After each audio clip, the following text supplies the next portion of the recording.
Good afternoon, Covidians. Tony here from Great Yarmouth.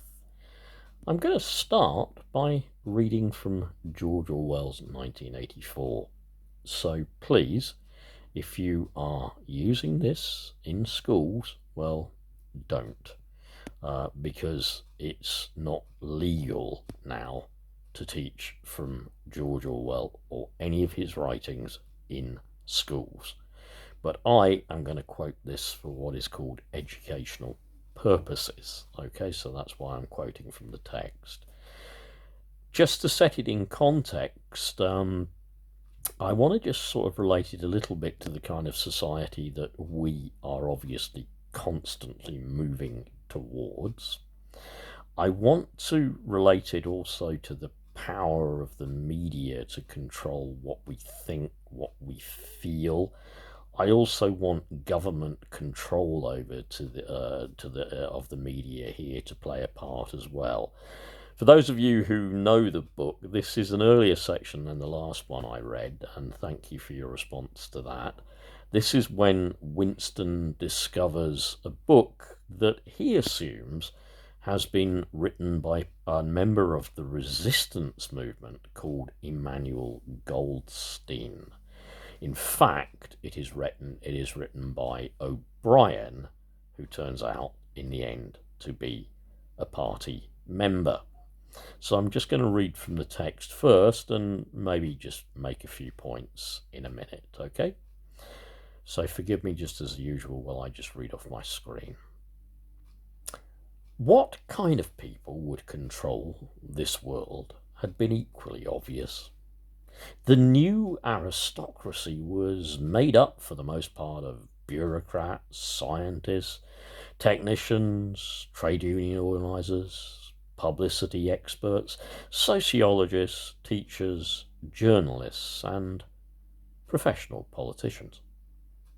These people, whose origins lay in the salaried middle class and the upper grades of the working class, had been shaped and brought together by the barren world of monopoly industry and centralised government. As compared with their opposite numbers in past ages, they were less avaricious, less tempted by luxury, hungrier for pure power, and above all, more conscious of what they were doing and more intent on crushing opposition. This last difference was cardinal. By comparison with that existing today, all of the tyrannies of the past were half-hearted and inefficient. The ruling groups were always infected to some extent by liberal ideas and were content to leave loose ends everywhere, to regard only the overt act, to be uninterested in what their subjects were thinking. Even the Catholic Church of the Middle Ages was tolerant by modern standards. Part of the reason for this was that in the past, no government had the power to keep its citizens under constant surveillance. The invention of print, however, made it easier to manipulate public opinion, and the film and the radio carried the process further.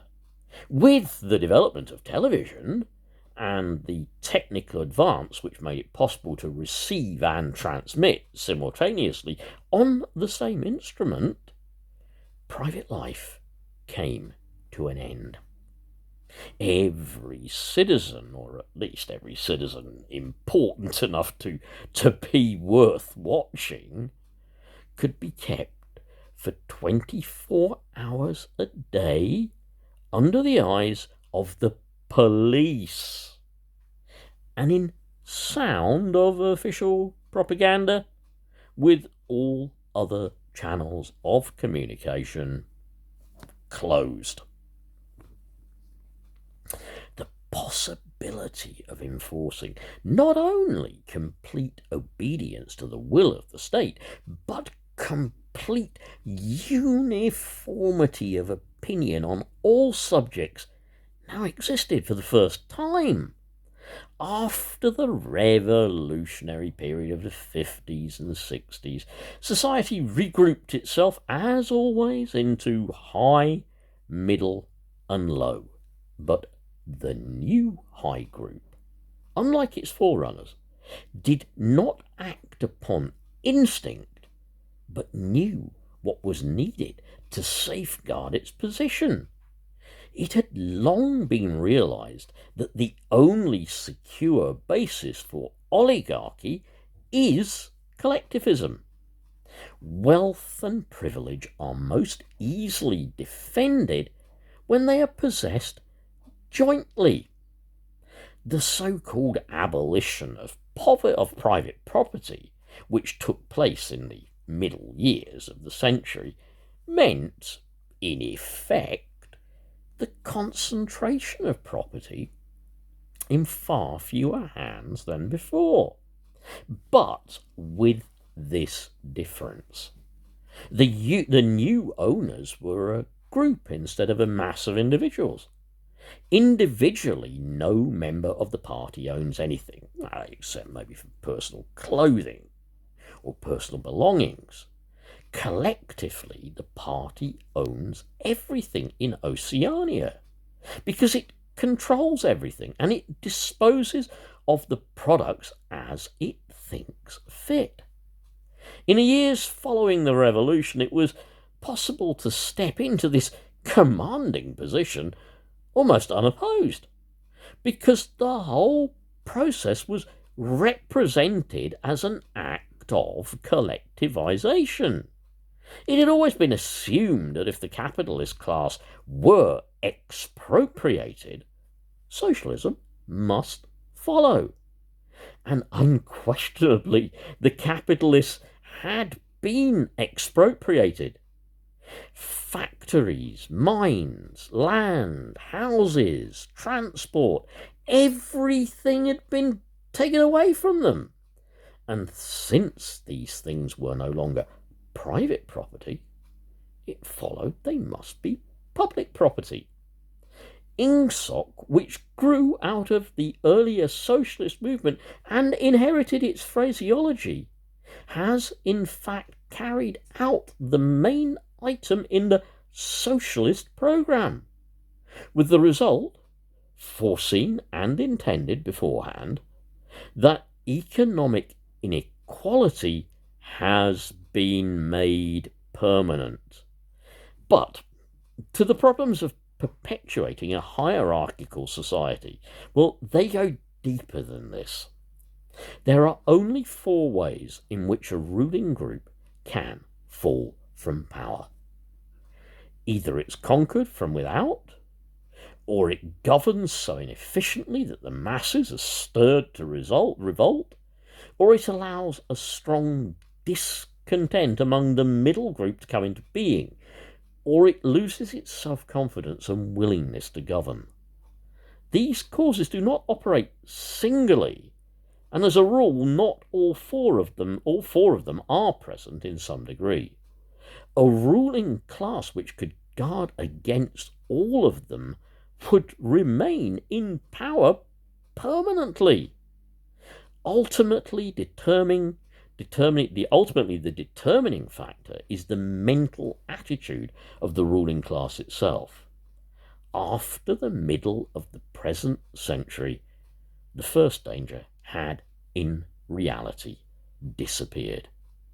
Each of the 3 powers which now divided the world is, in fact, unconquerable, and could only become conquerable through slow demographic changes, which government, with wide powers, can easily avert. The second danger also is only a theoretical one. The masses may never revolt of their own accord. And they will never revolt merely because they are oppressed.